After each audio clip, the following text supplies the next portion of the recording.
Dhe ato momentet e para gjatë bashkëbisedimit janë bukur të vështira, vend nuk e ka nxonë, nuk ka pas terapi që se ka përdor, por normalisht nuk e ka përdor terapin në mënyrë si duhet. Dhe ato momentet e para gjatë bashkëbisedimit janë bukur të vështira, se ju do me vendosë edhe kontrol gjatë bashkëbisedimit që ai me ju kuptu dhe me ju dëgju këshillat e juja për të mirën e tine. E ndonjëherë është bukur e vështirë, për arsye se pacienti është në qasë krize, që ai nuk mundet as më ullë, e le me ju me dëgju.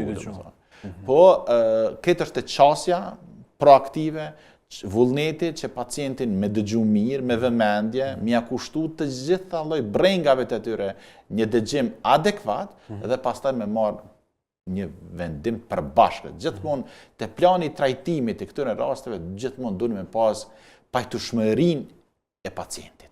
Nëse pacienti jep pajtueshmërinë se do ta bëjmë së bashku këto, besoni që zgjedhjen e problemit e keni 100%. Sa mund të marrë